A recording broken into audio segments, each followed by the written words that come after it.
Bon, ce matin, ma femme est repartie. Elle a repris la route avec le bébé pour rentrer à la maison.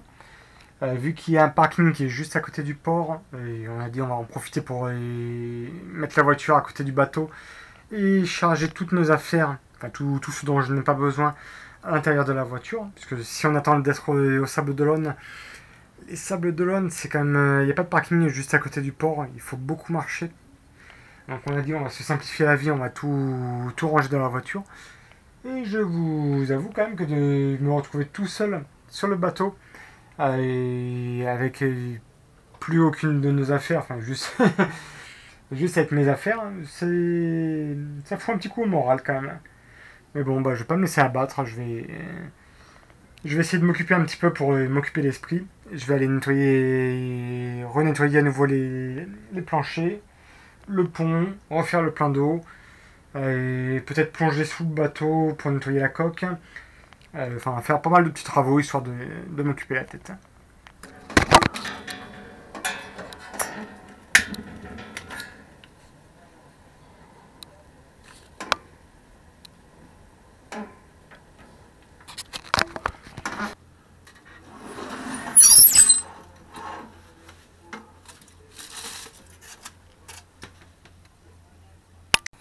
Et voici une bonne pizza. Je vais faire quelque chose qui est peu pensable de réaliser en France, mais en Espagne on peut le faire sans trop de difficultés car les ports sont beaucoup plus propres qu'en France. Je précise que ici l'eau est limpide et n'a rien à voir avec l'eau qu'on peut trouver dans les ports de France. Regardez.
Il va falloir nettoyer un petit peu la coque parce qu'il y a pas mal de merde dessus et comme ça peut me faire gagner un peu de vitesse pour de rentrer demain, je vais mettre la coupe-brosse un petit peu partout. J'ai vu que j'ai plein de berniques sur les vis, donc je vais essayer de m'attaquer à ça en premier, mais par contre je vais être obligé de poser la caméra.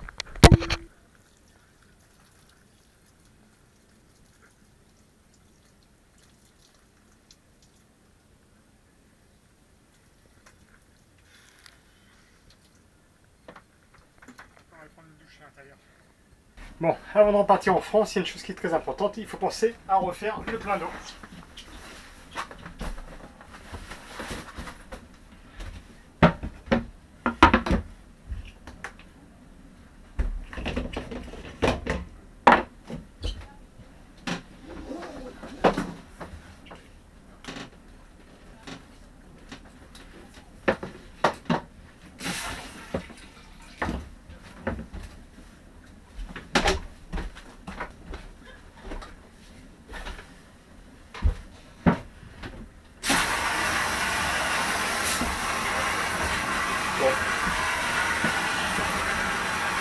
Sur moitié de site, Sur moi Tennessee, j'ai deux réservoirs de 200 litres. Un qui est ici et un qui est de la cabine arrière.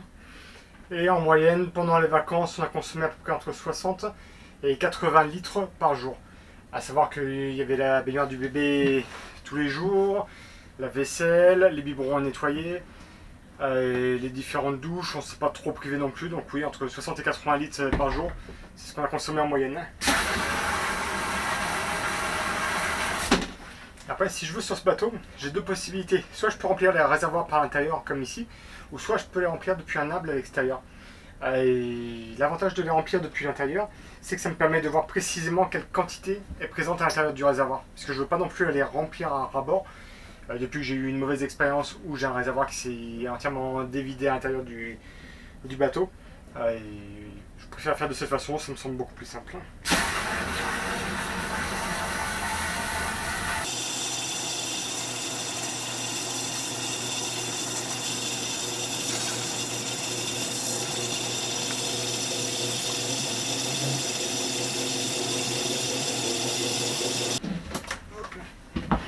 Bon, j'ai fait exprès de le remplir à bord celui-ci, parce qu'il fait tellement chaud que je sais que je vais prendre une douche encore ce soir.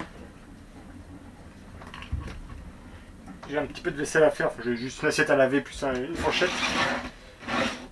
Donc je sais que je vais puiser un petit peu dans ce réservoir.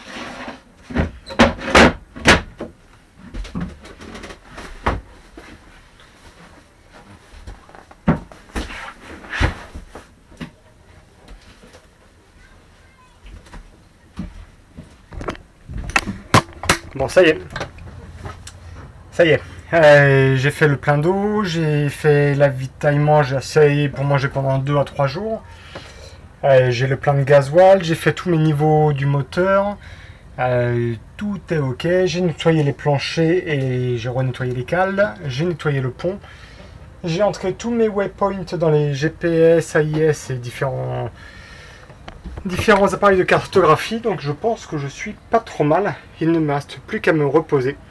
J'ai encore 2-3 choses à ranger là sur le pont et un petit peu de couture à faire là, pour réparer la grosse bouée jaune là, qui est derrière. J'ai juste un scratch qui déconne et je vais m'en occuper. Bon, là je viens de calculer, bah tiens, ça c'est le petit mot que j'ai retrouvé sous la housse de mon GPS, ce qui me fait très plaisir. Puisque donc là j'ai rentré tous mes waypoints à l'intérieur du GPS pour le retour de demain. Tous mes points stratégiques. Je suis ici, je vais partir, je vais remonter. Me rapprocher de la France ici, longer la côte, remonter et repartir directement en direction des Sables d'Olonne. J'ai utilisé l'application Weather 4D, Weather 4D, et de façon à calculer la meilleure route possible en fonction du vent. Donc là ici on voit, donc lui il me conseille, donc je lui ai demandé, j'ai fait exprès d'entrer un waypoint largement loin des côtes françaises à ce niveau là, car avec le G7 il y a toute une zone qui est interdite à la navigation où on ne peut pas du tout approcher.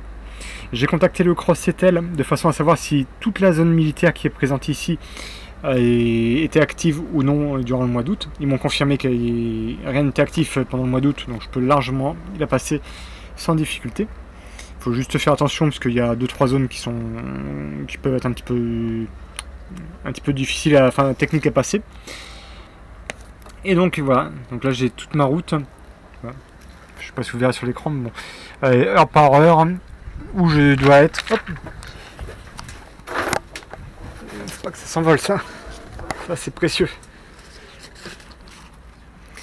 Donc heure par heure où le bateau doit se situer.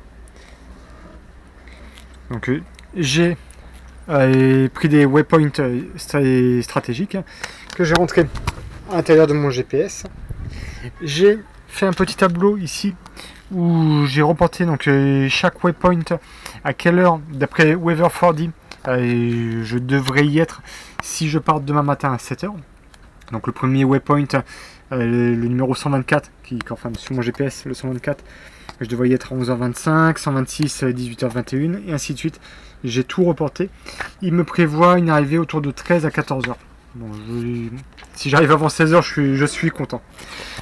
À côté, sur mon cahier, je me suis prévu aussi une colonne vide où je noterai précisément à quelle heure je vais arriver sur chacun des waypoints pour voir si j'ai un décalage par rapport à ce qui est prévu par rapport à ce qui est prévu. Puisque Weather 4D n'a pas les polaires de mon bateau, donc j'espère qu'il n'a pas été trop ambitieux, trop optimiste. Et à côté, je me suis fait une autre colonne où j'ai noté, donc ça c'est le vent, ou c'est même des annotations. Des annotations pour moi, par rapport à la navigation que j'ai pu voir là-haut.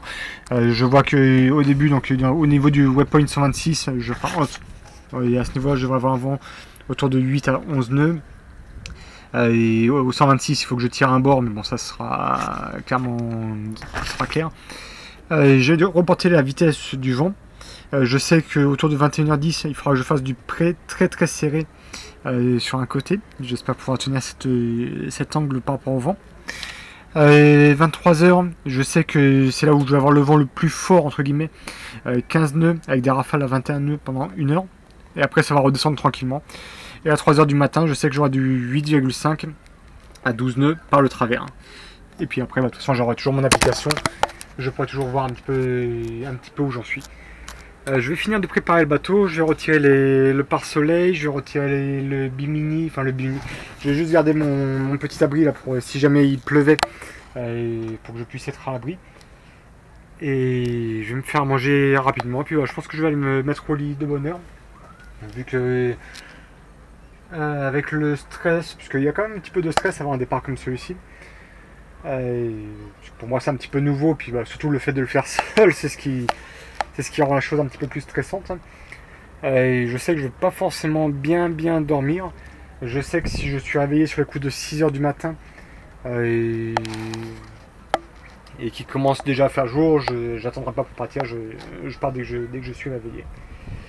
Ou à moins que je sois vraiment très fatigué à ce moment-là, que j'ai envie de dormir encore un petit peu, je partirai pile poil sur le coup de 7h. Voilà. Bonne nuit et à demain.